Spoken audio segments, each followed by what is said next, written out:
Hi, everyone, and welcome to episode 105 of the Tick Bootcamp podcast. The title of today's interview is Be Happy, an interview with Joyce Braun. My name is Richard Johannesson. And I'm Matt Sabatello. So, Matt, we named this Be Happy because we met this really happy Canadian gal who continued to be a very happy soul despite having all kinds of challenges on both her diagnostic and her treatment journeys. Joyce was misdiagnosed with multiple chemical sensitivities for a few years before properly being diagnosed with Lyme disease from a bioresonance test. Joyce was so hesitant to receive this diagnosis, she forced her doctor to run a very expensive IGeneX test to confirm she had Lyme disease. Not only did she have the Canadian strain of Lyme disease, but she also had a German strain of Lyme disease as well. And she's never been in Germany in her entire life. But now Joyce has decided to move forward with bee venom therapy, and she's had some major success over the past year. And she's hoping to get into remission over the next year of bee venom therapy. So, Matt, now we want to introduce Joyce Braun to the Tick Bootcamp community. Be happy. Hey, Joyce, and welcome to the program. Hi, guys. How are you? I'm so glad to be here. Well, we're really excited to have you. We always love to have Canadian guests on. And please, Joyce, share with us what part of Canada you're from.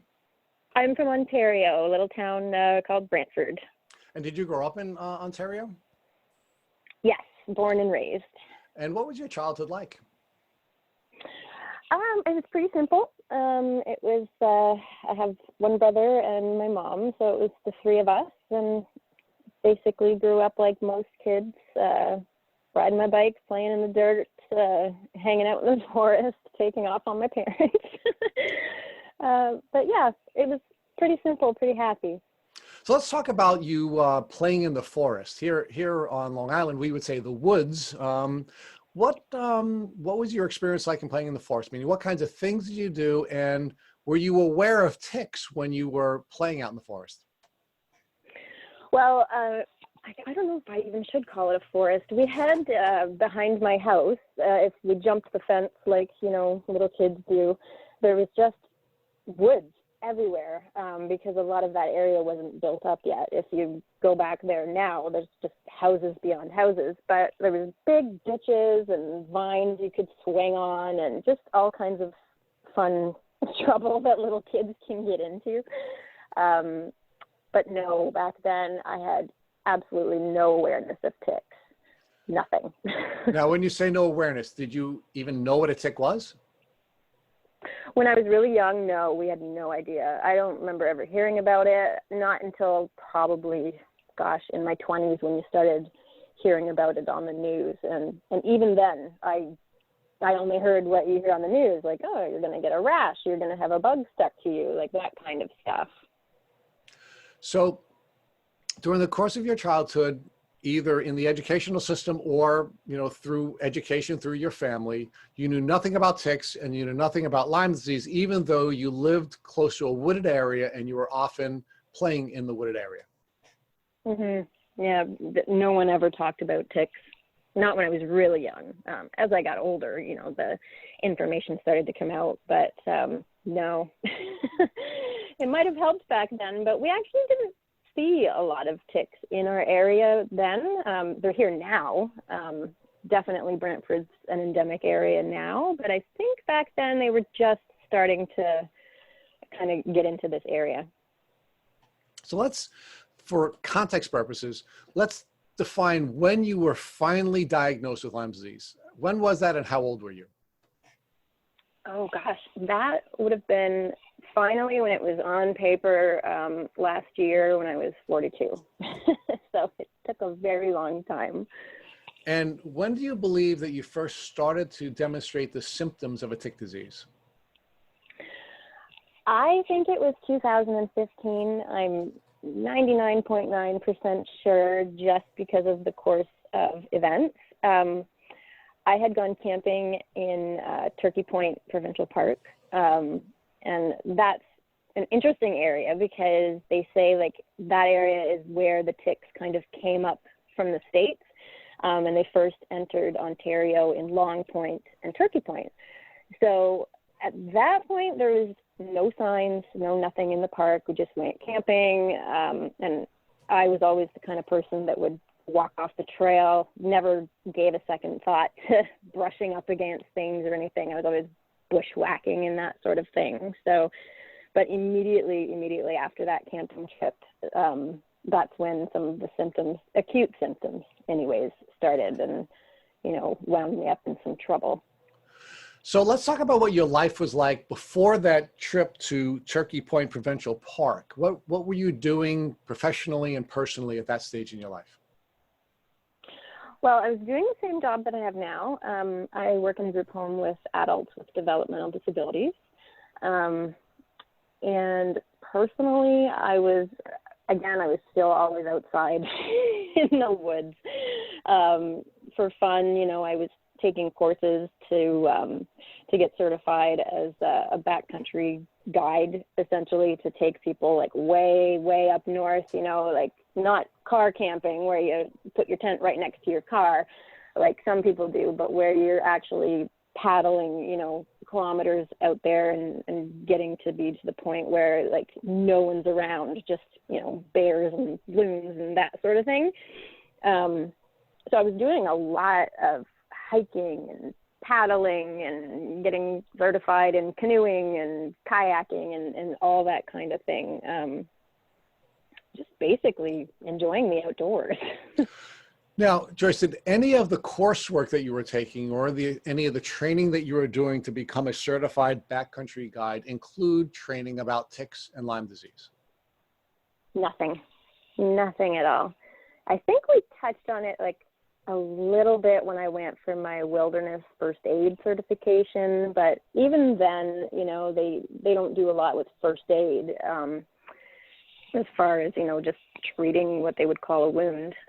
But nothing like what we know now is, what you would do if you were bitten by a tick. So now you said you believe that you came in contact with a tick that ultimately caused you to suffer the acute infection at Turkey Point Provincial Park. Why do you believe that is the place that you suffered a tick bite, and why is that park important to the story of your Lyme disease journey and Lyme disease in Canada?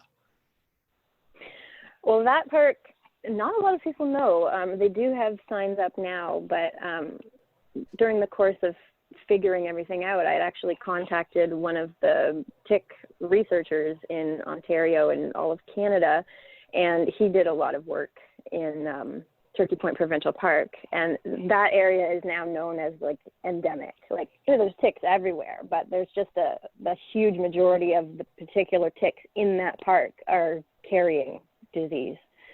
So that's why they've put up all their signs, and I try to warn people against going there. And why do you believe that that's the park where ticks first made their way into Canada? When you look at like the public health maps, that's kind of where that comes from. The area just started growing where people were, coming up sick.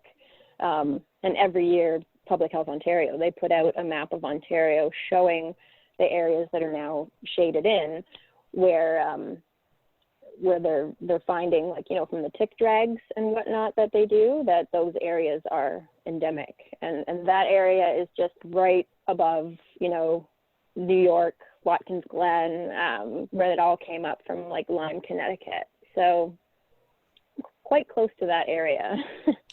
Do the officials in Canada believe that the tick challenges that you're facing are a consequence of the ticks moving north from the U.S.?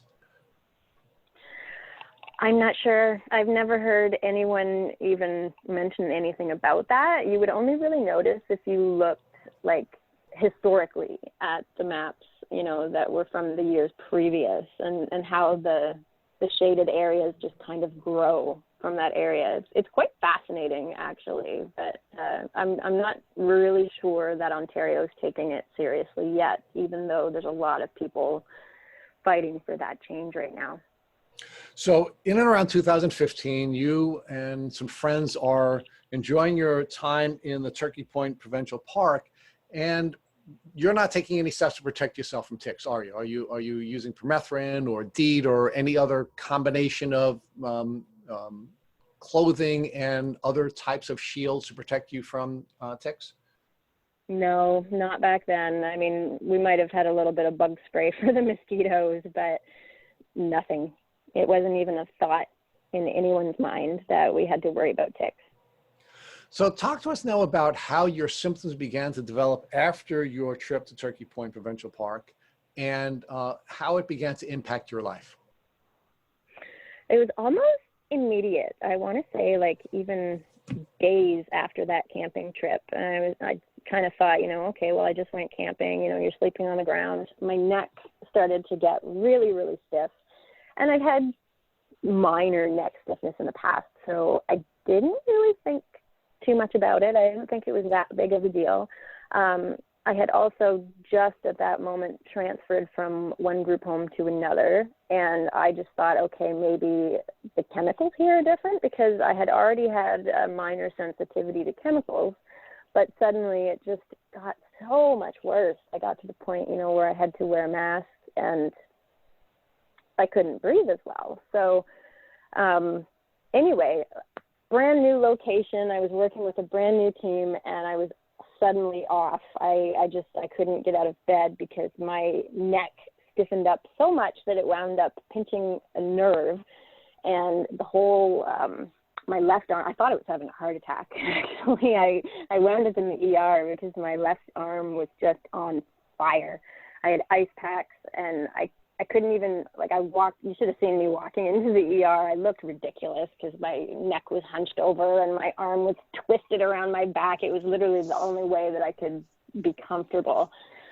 And, the guy at the ER, he just was like, yeah, well, you have a tiny little pinched nerve. Maybe go see a chiropractor. I'll give you some, what was it? I think it was like some strong Advil. He's like, and this is completely non-addictive. He kept saying that as if I was in there, I felt like he thought that I was faking it to get drugs, like I was drug seeking, which just makes me so angry looking back, because all he could have said was, hey, have you been camping lately? and the whole course of events would have been completely different. So now, Joyce, I wound up. I'm sorry. Did you have any other symptoms? Let's talk about I want to stay focused on the trip to the park, and then we'll talk about the developing symptoms. Did you have any other traditional symptomology of a tick bite? For example, did you have a rash? I had a rash, but actually that's interesting too, because the rash didn't show up until about a year later, which I found out sometimes can also rarely happen.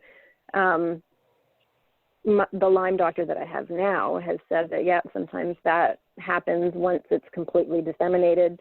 You can get a rash. And that was even brushed off, because years later I went to a rheumatologist, because over the course of events, my regular doctor and I were working at this, trying to figure out what the heck was going on with all these crazy symptoms I had.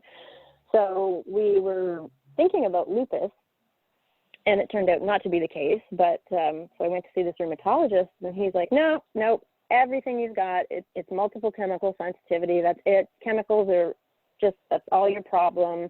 He looked at the rash that I had. It was on my neck, and he's like, yeah, that's just chemical reaction. And he just completely brushed it right off. And when I talked about it later on with the Lyme doctor, he's like, oh yeah, that rash is very, very indicative of Lyme, because it wasn't a bullseye. It was just an oval, red, pinkish rash. So it's funny looking back. Yeah. Sorry? Yeah, so at the time that you first started to present your symptoms after your trip to the park in 2015, you didn't have a rash and you didn't discover a tick. You just had these developing symptoms. Yeah, exactly. It was pretty much just my neck. So, but let's talk about your chemical sensitivity. You said that you had moved from one group home to another group home, and when you moved to the next group home, you started to have severe reactions to various chemicals. Can you give us more detail about what that was like and how that impacted you? Well, it's basically like fragrance chemicals, cleaning chemicals. What's the word I'm looking for? Basically, there's a loophole in products that if the word fragrance is listed on anything, companies are allowed to hide thousands of toxic chemicals. And it just happened at that point in my life. I thought it was because of maybe the switch in locations, like maybe they were using more chemicals, but they weren't. Like it was the same as any other place that I had worked at. I was just, my immune system obviously at that point took a hit, and I just couldn't tolerate breathing around people anymore. And there's a lot of different symptoms with chemical sensitivity as well. You get an immediate reaction. I kind of explain it like you feel like you've just run a half marathon with the flu and you've burst through the ribbon and somebody punches you in the gut and knocks the wind out of your lungs kind of thing.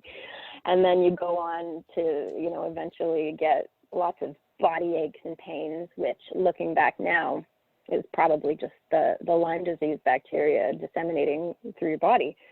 But at that point, everything was just, it was blamed on chemicals. But now, looking back now, I know that that was just a symptom. It's not so much a disease as it is a symptom.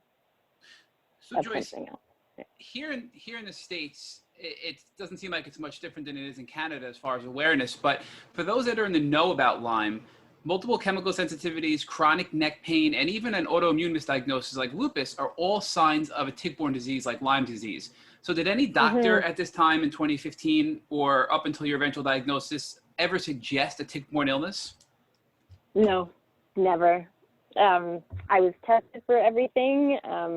As you know, like the public health tests are very bad. So it was just, it was negative. So we never went and searched any farther. It was that kind of a diagnosis. It was just sort of forgotten about. And it wasn't until probably 2018, 2019 when someone actually looked into it. And that was a doctor that I specifically saw for chemical sensitivities, which was interesting. So the public healthcare system in Canada, is it part of the routine of tests that they issue to people, that they test for Lyme disease, and they did for you, but it just came back negative? No, it wasn't a routine test at all. I'm actually still, sadly, on the waiting list for a chemical sensitivity doctor, like an official one. We have an environmental health clinic here in Ontario, and you get put on this waiting list, and it's supposed to take about a year. I've been waiting almost 4 years, I think, for that one. And that was even when I was healthier, like even before all of this happened, I got put on that waiting list. And they just had a suggestion, like, they gave my doctor like a list of things that she could test me for in the meantime, and that just happened to be one of them. But literally everything comes back negative, everything. But it wouldn't be like a routine test for somebody with, you know, neck pain or stiffness or anything like that. I only had the test because I had shown up with multiple chemical sensitivity. So a lot of people don't understand what it's like to live with multiple chemical sensitivity. So can you give us an example of a scenario in your life where you've had a reaction to a chemical and what it was like for you, you know, and the symptoms you developed as a result of exposure to that chemical? Well, it's almost, well, it was kind of humiliating before this whole pandemic thing started because, you know, now you go out and you see everyone in masks, but before it was just me. I was the only one in the community who ever had to wear a mask. And when it got really, really, really severe, I even wore like a gas mask, because, not a gas mask, but, you know, those respirator type masks that you see for people who are like painting, that kind of thing. So it looks a little bit ridiculous, but if I couldn't wear that mask for some reason, like before I discovered that that was what I could do to protect myself, I wouldn't even be able to walk down, like, say, the laundry aisle in the grocery store. I would constantly feel like I was going to get sick. I would immediately get a migraine. It was horrible. You feel like you're trapped in your home because you can't leave your front door. If I even go outside my front door, you know, what if the neighbor's doing laundry? What if they have some kind of a scented product coming out of their, you know, the dryer chute or whatever they're called? that would immediately make me feel like I had the flu, like one of the worst flus of my life. And, you know, you're walking around 24/7 basically feeling like that. It's really awful. It's very isolating, incredibly isolating. Joyce, for this about 6-year window up until last year when you finally got your Lyme diagnosis, did you and your family actually believe that the root cause of all of your symptoms was multiple chemical sensitivities, or were you always hesitant and you thought there may be something else going on that's causing this problem with your body? No, I really believed it for a while. That's actually why I started the My Chem Free Life Instagram page, because you know, I joined all the multiple chemical sensitivity groups, and I tried to get more information, but a lot of the groups and the doctors and the books that I've read out there, they basically say, you know, oh, you're permanently damaged by chemicals, you know, this is your life now, you need to hide yourself away and make sure that, you know, your house is a safe place and you're going to be on disability for the rest of your life. And then to have all of these different doctors that I saw say, yep, it's just chemical sensitivity, you just need to protect yourself, basically live in a bubble. I believed it. I thought that this was my life. This was the way that things were going to be, and eventually it would even get even worse, because they say that there's stages, and I definitely had stages of, you know, it getting worse for me.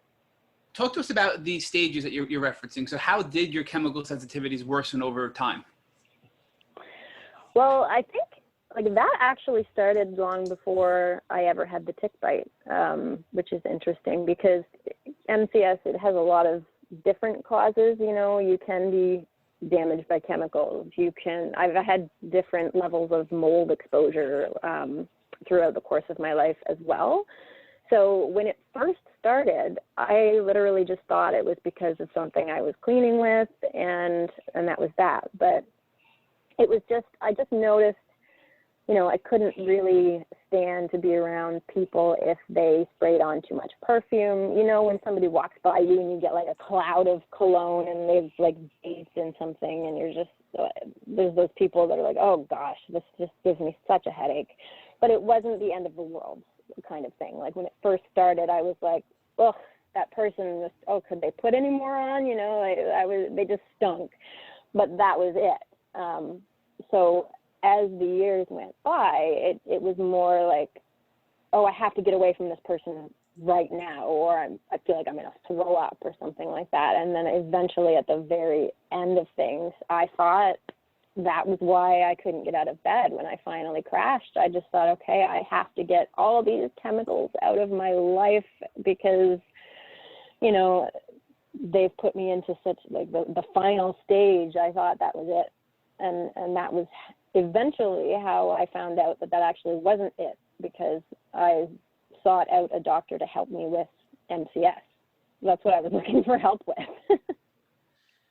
Talk to us more about this perfect storm that happened in your life where you had this crash that you just referred to. There was a lot of physical and emotional events that occurred as well in parallel to your health declining. So can you walk us through what was going on in your life at this time?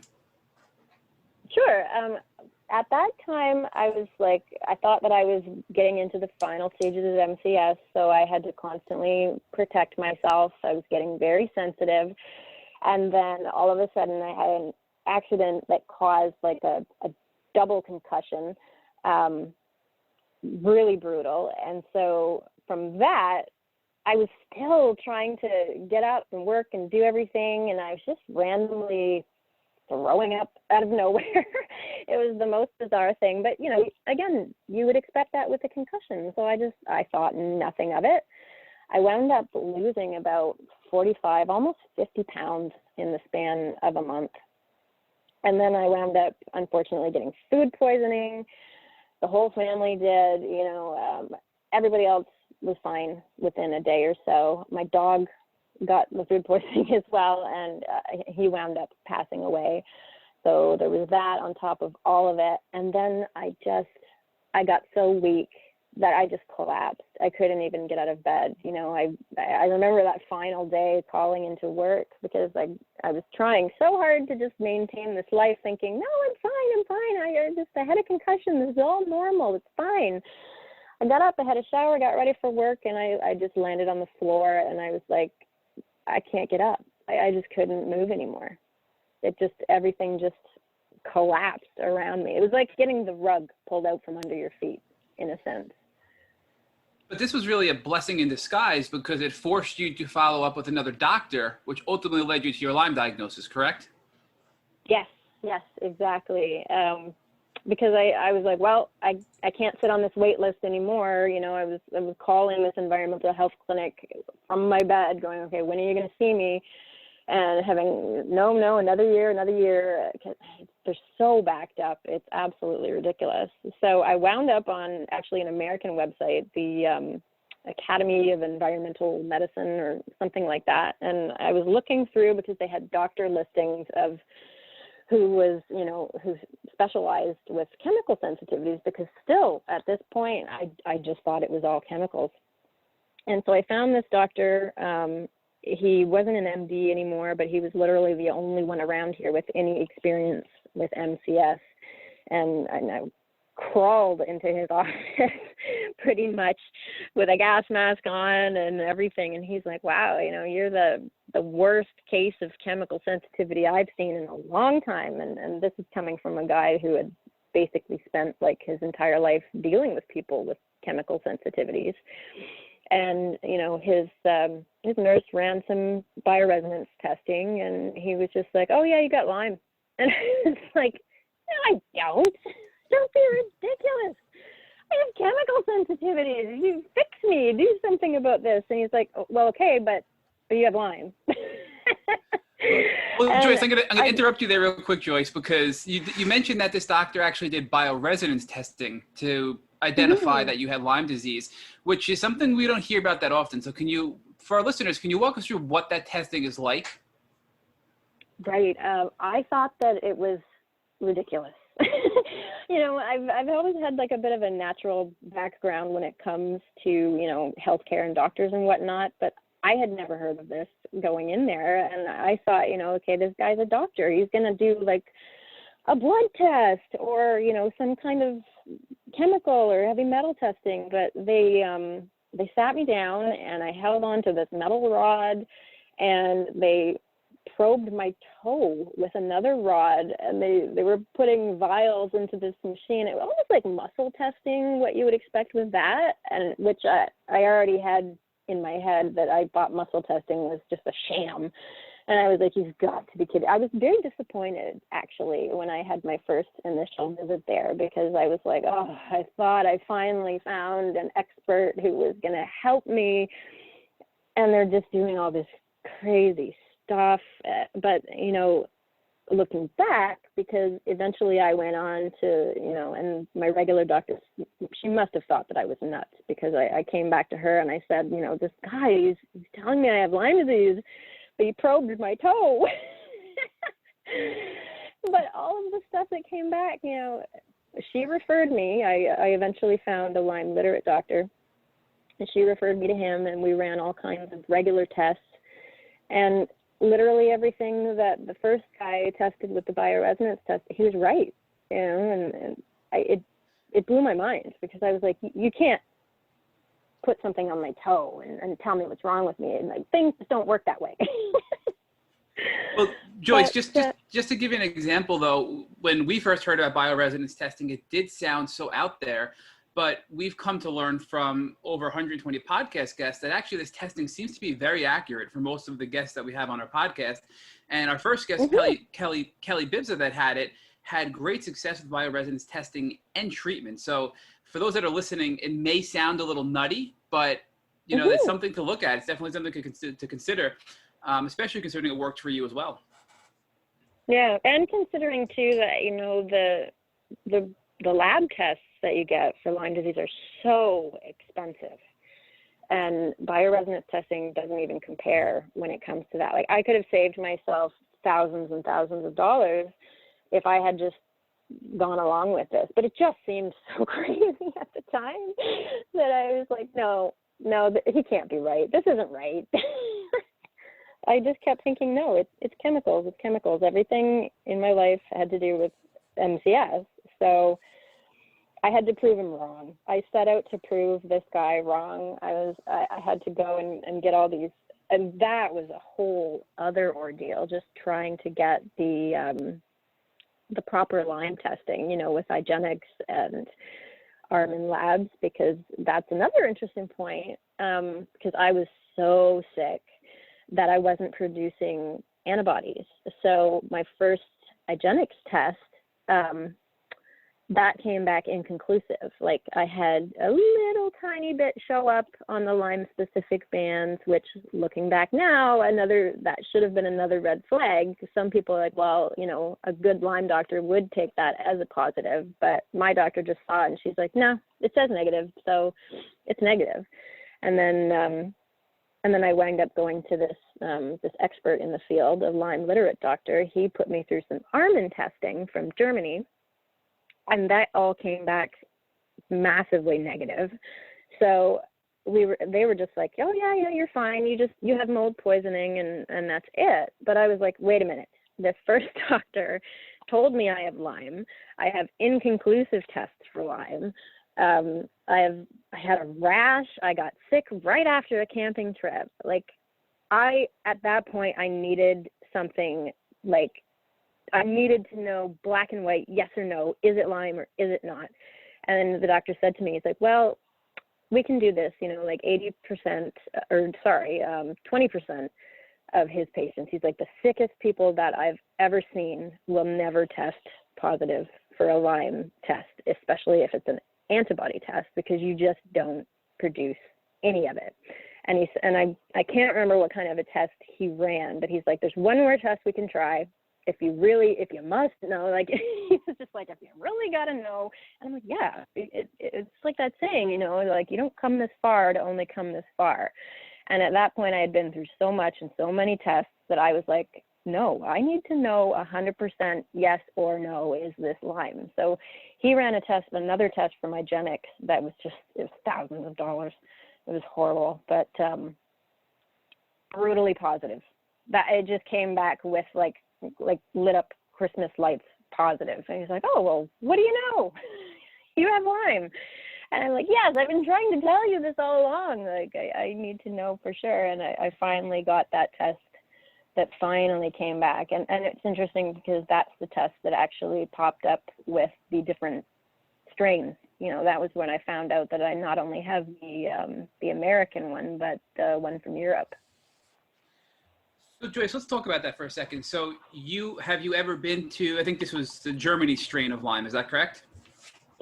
Yeah, and it's not even when some people say, oh yeah, I've got the European strain, I forget the name of the one, but mine was even the one that was even less common. Like, it was in just tiny little parts of Europe, like South Germany, I believe, and Hungary, if I'm not mistaken.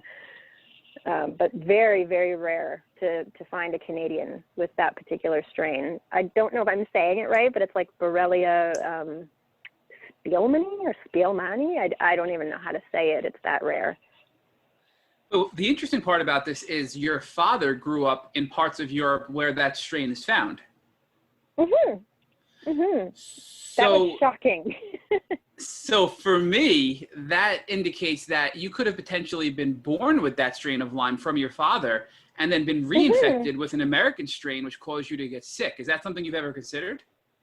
Absolutely. Absolutely. Because, like I said, after that camping trip, I got sick. But before that, I was relatively healthy, and I had the odd thing. I thought that I was intolerant to wheat and that sort of stuff, gluten intolerant, but I was a pretty healthy person up until that point. But, I think like most people with Lyme know, like, you can keep your condition kind of dormant. It can just lay there and wait for the perfect storm. So I think that being bit by an American strain tick was probably just what threw me over the edge, or like the straw that broke the camel's back, in a sense. And that's what started everything to explode.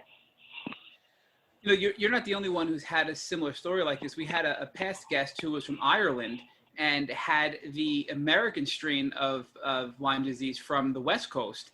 And her father actually spent a significant amount of time on the West Coast of the state. So you're the second guest who's actually had a strain of Lyme that is from an area they've never been to before, but their father has lived in for a significant period of their life. So I think there's something to be said there about the ability to pass Lyme from father to child. So that's just an interesting side note from your story here. Now, did you ever discuss this with your doctor to see what his thoughts were on the possibility of transmitting Lyme from your father to you? My doctor's very, he doesn't want to say things 100%. So, like even before I got the Lyme test, he's like, well, maybe I can treat you for this clinically, but, he wouldn't, unless he had something, on paper saying that he didn't want to commit to saying anything like that. So I thought that that's what it was. I brought it up and he's like, yeah, maybe that could have possibly happened, but I don't think, he's very, very new to Lyme. So I think he just probably doesn't want to commit to the science just yet. But yeah, it's, he didn't disagree with it by any means. So it's very interesting. Once you finally proved that you had Lyme, without a doubt, from all of these expensive tests that you had run, what was your treatment plan with your doctor moving forward to finally heal from the Lyme? That was actually kind of funny because I was kind of thinking, well, why am I even here with the doctor? Because, I had gone through all these tests, but I was so sick with, digestive issues and stuff like that. He's like, yeah, I really don't think you're a candidate for antibiotics. So I was like, okay, that's fine. I was kind of terrified of doing that anyways because I didn't want to get sicker, because everyone that I've talked to who's gone the antibiotic route, you tend to get sicker before you get better. But then he also suggested, he's like, well, there's a new thing coming out where a lot of folks are trying that, what's it called? Antabuse, I think it's called. So he had said that he had some success with some of his other patients with that. So he said, once he wanted to treat the mold poisoning or the mold toxicity first. And he said, once we're done with that, if you're still, not well, we can try Antabuse. But in the meantime, he had put me on what was supposed to be this miraculous drug for people with Lyme and multiple chemical sensitivity, is low-dose naltrexone, and I had a horrific reaction to that. So that kind of took me out of the running for Antabuse. He was like, yeah, maybe not. I don't think so. At that point, he was like, have you ever considered herbs? And it brought me right back to the beginning where I'd already tried herbs. It's like, well, this is ridiculous. There's nothing you can do but laugh at that point, because literally he couldn't offer me anything. So he's kind of sticking to treating the mold exposure and the mold toxicity because I just basically had a bad reaction to everything. He's like, well, you're not a candidate for anything. So keep doing what you're doing, in a sense. So Joyce, as a tale for our listeners, for those that are listening and are wondering what kind of reaction you had to low-dose naltrexone, many people considered trying that to help with some of their chemical sensitivities and even just lessen their Lyme disease symptoms like chronic pain. What specifically did you feel as a reaction to it, so they know what to look out for if they try low-dose naltrexone? Well, and I have to say that I think that this is rare, because I've heard that, a lot of people have really good reactions to it. I don't want to scare anybody, but I was homicidal. I was like, I wanted to find the nearest person and just destroy them. And this is pretty strange because I'm a pretty relaxed, laid back, chilled out person. It takes a lot to kind of ruffle my feathers, or whatever the expression is, but if I had an ice pick, I would have poked the nearest person's eyeballs out. But I knew. I was like, okay, this is a drug reaction. It has to be. This is not normal. I locked myself up by myself, and I avoided every human being possible until I could get it out of my system. It was just unbelievable. Like, I've never had a drug give me that kind of a reaction before, like where it could change your mood so drastically. It was awful. Like, it made me think of those, you know, people you hear about in the news that just, they go postal, for lack of a better word. Like, I can fully understand how that happens now, because that's just, it was completely a 180. Not like me at all. You know, I wouldn't, I'd release spiders out the front door. Like, it's just a crazy, crazy feeling to have had that kind of reaction. But I wasn't near that drug. How long did it take, Joyce, for you to get that symptom? Was it the same day? Was it a couple of weeks? Was it a couple of days? How long did it take you to get those side effects from the low-dose naltrexone? Oh, it was within a day. It was almost immediate. And, you know, I had even discussed it in some support groups, and there was other people on this drug, and they're like, yeah, you know, it can give you a bit of anxiety. I'm like, no, this is not anxiety. Like, I want to kill somebody. And I laugh about it now because I know I would never do such a thing. But I'm like, this is not it. But people are like, well, okay, we'll try taking even a lower dose. Like, there's some people that go ultra low dose to naltrexone, you know. So I took apart the pills, I had split it, and I took like just a minute amount of, you know, the actual dose. And I was still like, no, this is wrong. I can't. I just couldn't do it. I just said, forget it. This is not for me. I don't, even if, you know, this is just a symptom that would only last a couple of weeks, I knew right off the bat that I wouldn't be able to hang on that long with that. I didn't even care if it was a miracle drug at that point. I said, I can't take it. I can't have it in my system. So I stopped immediately, right away. So although you were sensitive to a lot of medications like low-dose naltrexone, what were you able to take to help your recovery? Well, as far as what I went through with the doctor, we found nothing. My options were absolutely nothing. So we focused on, you know, like I said, the mold treatments. And before I had even gotten the positive test results, I kind of knew that my options were very limited because, number one, if a doctor treats you for Lyme disease in Ontario, or I think most of Canada, they're still at risk here for losing their license. So I kind of knew that I had to do some searching. I had tried herbs. They didn't really do a lot for me. And then I stumbled on bee venom therapy. And I thought, well, that's pretty crazy, but everything up until that point has been crazy anyways. So so I just said, oh, to heck with it. I found somebody to help me with, you know, to test and see if I was going to have an anaphylactic reaction, and I didn't. So I was like, okay, this is it. This is all I've got. This is my only option. I read some studies. I found out that, you know, there's a lot of people online that have said that they've had pretty good success with that. So I just kind of dove in head first with that. And now I'm about a year into that treatment. So that's pretty much my only option. But I'm really hoping, I'm hopeful from a lot of the stories, the anecdotal evidence, and the studies that I've read. I'm really crossing my fingers that that's going to work for me, because that's kind of my last ditch effort at this point. Well, Joyce, we can tell you that we had a guest, Laura McLeod, on probably about 6 to 8 months ago now, and she was using bee venom therapy and was having great success with it, among many others in the community that we've seen out there on social media. So there is a lot of hope for bee venom therapy. But talk to us about what that's like, because for me, it just sounds so scary to get live bees and sting yourself on a daily basis. So walk us through a typical day of stinging yourself to help treat Lyme disease.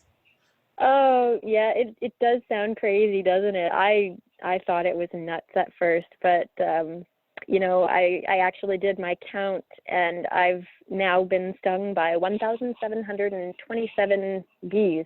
So it's nuts. But a typical day is 10 stings. That's one treatment for one day. And you You sting basically at various different spots on your spine, and that's to make sure that it goes kind of like systemically through your entire body. As you get more into your treatment, like now that I'm a year in, I'm doing stings higher up on my neck, and that's supposed to get to kind of like the neurological symptoms. They've found that the two substances that are in the bee venom or the sac on honeybee, they can cross the blood-brain barrier, so they can really help with neurological symptoms. So, you know, again, I'm crossing my fingers that works, because it does sound crazy. You know, I literally just sit with a mirror and a pair of tweezers, and I'm stinging myself with bees. You know, it sounds nuts. I think there's something to be said about the bee venom itself, and from what little we have learned about it, not only does the bee venom actually help kill off the bacteria, the Lyme bacteria and others from other co-infections, but it also has immune boosting properties as well. Is that correct? As far as I know, I think so. And it would seem to ring true for me, because, you know, I'm exposed to a lot of different sick people, you know, day to day with my job and coworkers and whatnot. So I don't tend to pick up what everybody else has going on around me, which, knock on wood, is so far it seems to be working, which is really good. So yeah, I agree. I think that it does tend to help, and, you know, I'm doing everything I can right now to boost my immune system. So if the bees can help with that, that's wonderful. Now, what is the recommended treatment course for bee venom therapy? Is this something that's going to be a couple of months, a couple of years? What's out there in the Lyme world that's recommended for you to get better from Lyme disease by stinging yourself? I've read that the average is about 2 years. So that's 2 years of stinging 3 times a week, 10 stings each session. I've heard of some people having to go on 3 years. Very rarely I've heard 4 years, but I think, you know, the max is about 3 years. So it's a very, very, very long treatment. And the thing with it too is that something in the bee venom, it causes, you know, your chronic infection to kind of go acute. So it's pulling out a lot of the early symptoms, and I've found that to be very true. Like I seem to be a textbook case, because now that I'm a year in, my neck is stiff again. You know, all of those initial symptoms, like from way back when, 2015, they're all coming back. Not quite nearly as strong to the point where I would go to the ER again, but just bothersome, very bothersome. And there's a lot of pain in my spine. And I was talking to the guy that, the apitherapist that I get the bees from, and, you know, he was asking how I'm doing, and like, you know, not so great. And he's like, well, you're about a year in. And he's like, honestly, that's when most people quit, because it's just, the symptoms get to be too much. But he's like, just stick through it, because it's textbook. You know, that's when it's pulling everything out. And I think that's why people say, you know, nobody can say, oh, I have the cure for Lyme. But a lot of people in the bee venom circles, they say, well, I haven't had Lyme for years. And they say that that's why. That's because it's pulling all of the bacteria and the infection out, so that the next step is it's going to kill it. And that's what I'm hoping for. Like, I really hope that this textbook case of mine turns out to be a good story. But I still have another year or so to find out. But I'm really hopeful, because, you know, just knowing that what I have going on right now is what everybody else went through, I think is very hopeful. Well, that's a very interesting part about bee venom therapy that we didn't know about, that it's almost like hitting the rewind button on your Lyme disease, where it pulls it back out, you go back to your acute symptoms, but then once it pulls it out of these deep places in your body, the bee venom helps your body actually kill the bacteria to bring you back to your pre-disease state.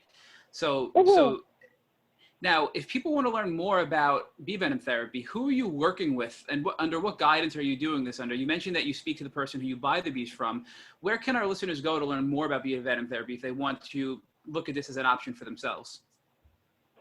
It's actually, that's a good question. It's pretty neat that you asked, because the place where I pick up the bees, it's actually a beekeeper. And I don't know his full story, but they found out that, you know, the bee venom was helping people, and they realized a long time ago that that's just what they needed to do. But if you go there, it just looks like you're going to a regular beekeeper. You know, there's lots of beekeeping supplies and honey and that kind of stuff. It's Bee Wise Honey in Niagara-on-the-Lake, Ontario, and they've gotten to be so into the health aspect and the therapy aspect that they've now just opened Ontario's first apitherapy center. I don't know if I'm saying that right. Apitherapy? I hope so. But they're very close actually to opening up a place where, because they have people with Lyme disease coming from all over just to pick up bees. They're treating people, you know, with arthritis, multiple sclerosis, and those kinds of illnesses that also can possibly be tick-borne. But so they're opening up an entire center that is separate from their beekeeping place, where people can come for the health needs that they have. Is Bee Wise Honey currently transporting or shipping bees? I'm not even sure if that's possible, but for those that aren't in Canada but want to learn more and speak with Bee Wise Honey, is there any way they can get bees delivered to them if they don't live close to Canada? I don't think that they deliver yet. I'm not sure that that's something that they do. I would have to ask them. I know that it's possible, though, because I actually started with a different place. It was just a woman who had bees in her backyard, and she's the one who did my test sting. But she would ship these, like, you know, whatever you would need for about a week or so. And you would get a little box in the mail with holes in it, and it would say live bees. I can't even imagine what the postal workers thought, but but you can. But the problem with that is that in Canada, they won't ship these after a certain date. I think it's around October. They won't do it over the winter months.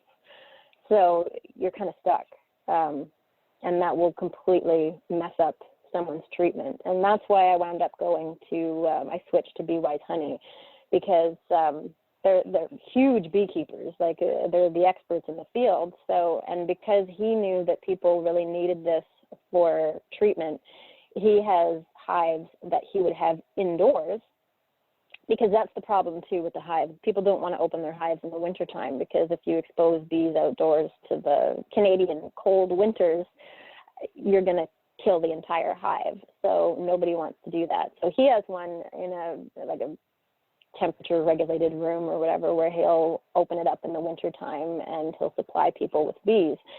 The problem there lies is that you can't ship them through Canada Post in the wintertime. So people are kind of stuck if they're not close to this place. I mean, I drive every month or so. It takes me just over an hour to get there, but there's people coming from really far away to come and get bees from this guy. So Joyce, give us an idea of where your health is at today. Although it's only been a year and you have another year to go before you think you're going to see real results from bee venom therapy, you've made other improvements with your health. So can you walk us through where you were years ago and the progress you've made leading up until the present date? Yeah, that's really interesting to see. Like, I've had to have friends point that out to me, because, you know, when you're in the thick of it and every day you just don't really notice anything. You're like, oh, I'm still so sick. But, you know, I've had people point it out to me, like, I couldn't get out of bed. I spent, like 8 months just flat on my back in bed. You know, my mother was popping in, you know, making sure that I was eating, because I was losing so much weight. I was so weak, you know, and it's very humbling. You know, I'm supposed to be the one looking after my mom at this age, but, you know, she was popping in, making sure that I was still alive and breathing in here. So quite a drastic change from that. So I'm out of bed now. I'm back to work. I was terrified at the time going through this that I would never get back to work and I would just be, on disability for the rest of my life. And even before all of this, MCS and Lyme, like you don't get disability for that where I'm from. So I was like, oh, I'm going to be homeless. I'm going to have nothing. But I got out of bed and I'm back to work full time. And I'm actually doing pretty good. I'm just taking a lot of steps to protect myself. I'm making sure that I'm not exposed to any more mold, and I'm carrying on with the bees and really boosting my immune system with, vitamins and stuff like that. But quite a drastic change. I thought that I wouldn't even be, not so much walking, like I could walk, I could get up, but I was bedbound completely, like, sitting up to eat a meal and stuff like that. But other than that, I was just, I thought I was dying. And to be able to get back up and work now, that's quite a blessing. I think probably I would be doing a lot more too if we weren't stuck in the midst of the pandemic right now.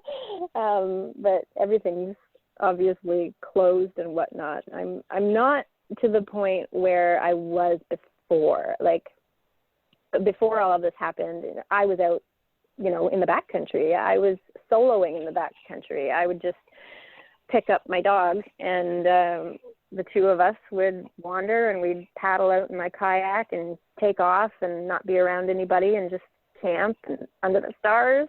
So I'm not there yet because I still have that little inkling of, oh, what if I go out there by myself and I get sick?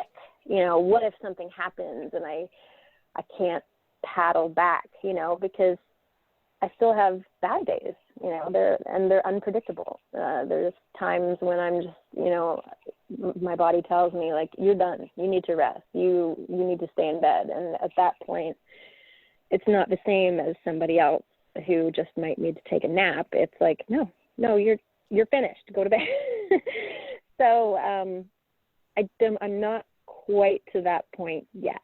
I had a couple of trips to the backcountry, but only with people that absolutely 100% know completely what I'm going through, the possibilities of what could happen, and only folks that I would trust that, God forbid, if I got super sick out there, that they would be able to manage to get all of us back home. So that kind of stuff doesn't happen very often, unfortunately. I really do miss that, but I fully believe that, I'm on the way back to getting there. I think I'll be back out in the backcountry by myself someday. That's a goal of mine, I think, is to just take another solo trip out there and just be amongst the trees with no sound. Like, that's a really amazing feeling just on its own. It's great. But I think that's how I'm going to know that I've made it. I've kicked it. I'm going to go and have a nice solo trip or climb one of the peaks out there just like I used to be like, hey, I'm done, or anything, I want to say anything you can do, I can do with Lyme disease. So that's going to be how I know. And it's coming. It'll be soon. We know it is coming, Joyce. And while you've been on this journey and you've made this physical transformation, you've also gone through a spiritual transformation where you've begun to now help other people who are in the throes of their challenges with Lyme disease. So can you talk to us about how you were transformed from the person you were to the person you are now, and what inspired you to start your Instagram and help out other folks who are going through these challenges?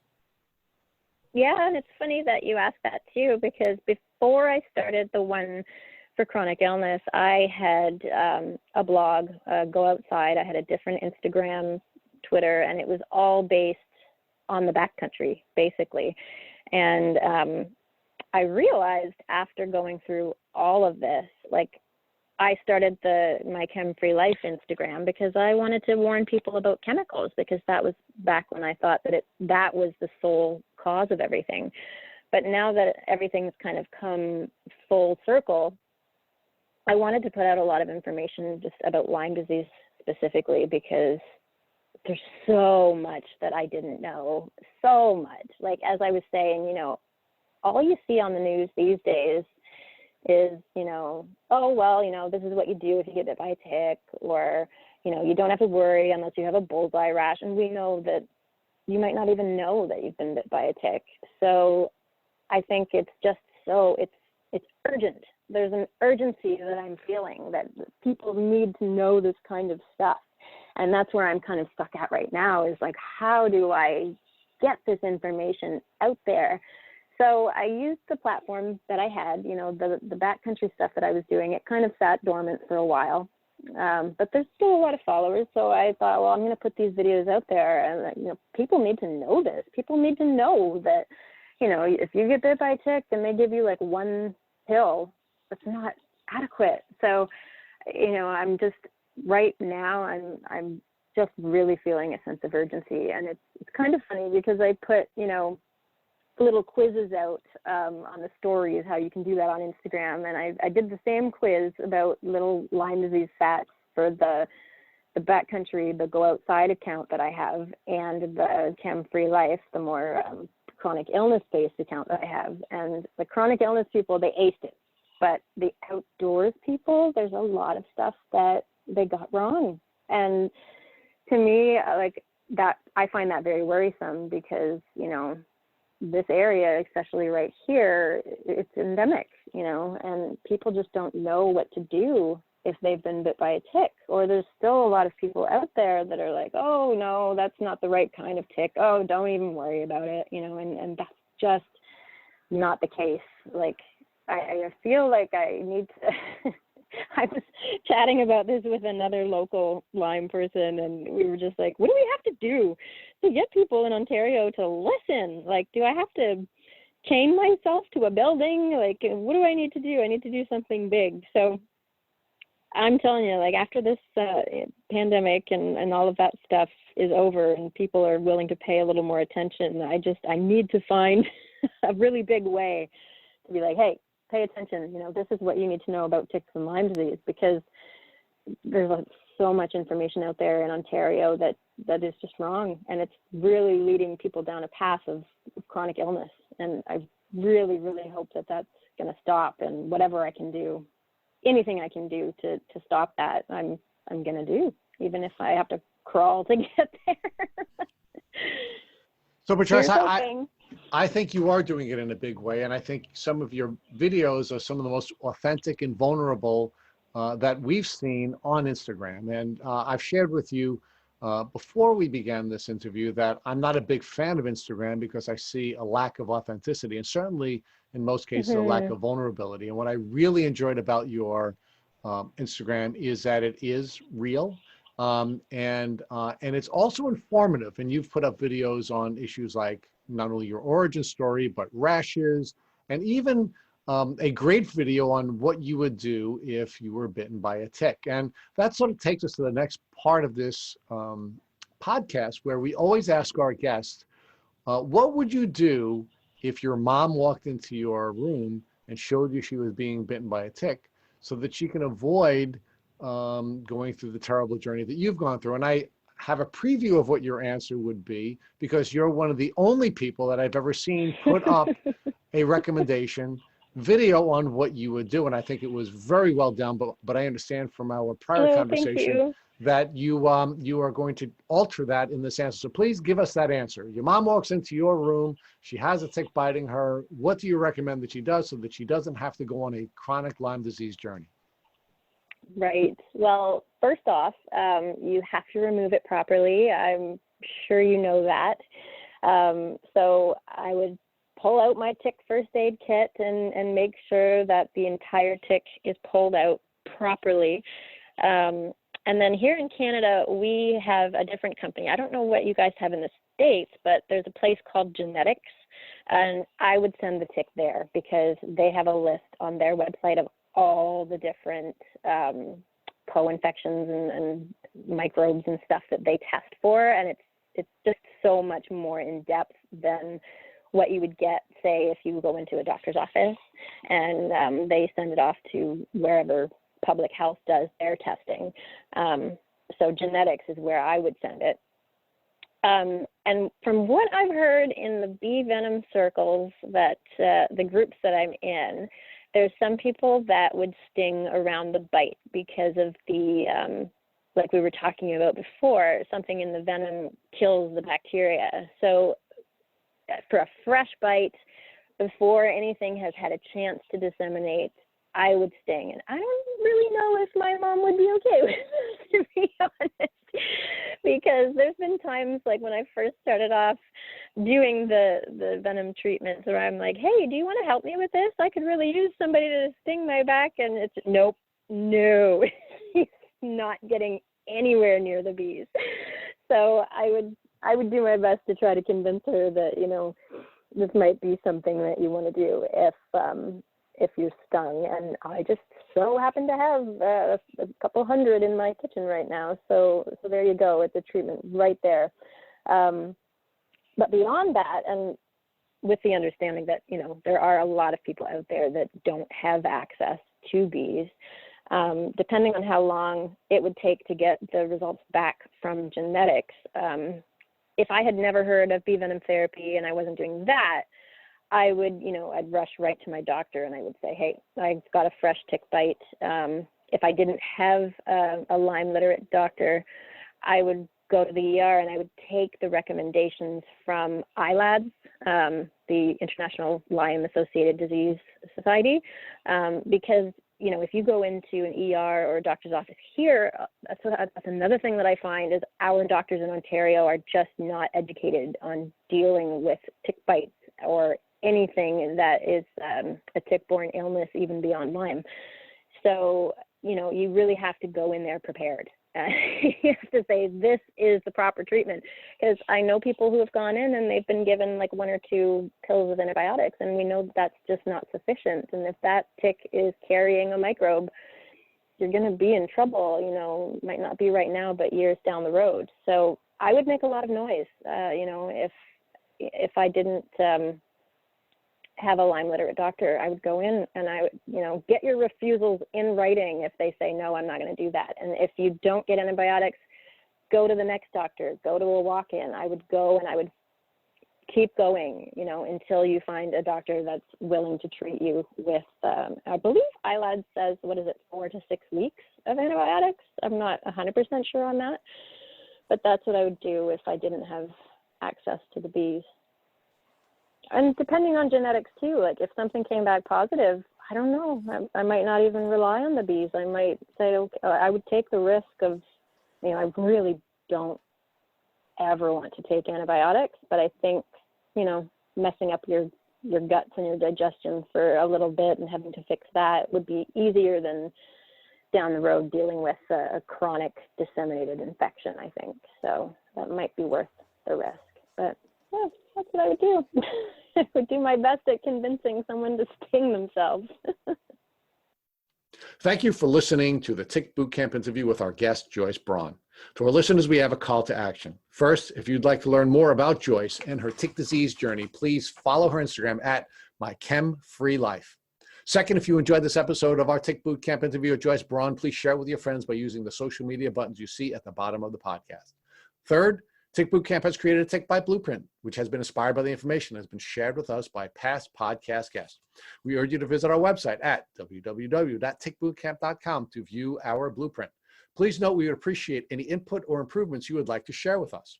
Fourth, don't forget to subscribe to this podcast on iTunes, Google Play Music, or Spotify to get your automatic episode updates of our Tick Bootcamp podcast. And finally, please take a minute to leave us an honest review and rating on iTunes or on our website. We make it a point to read every single one of the reviews we get. Thank you for listening.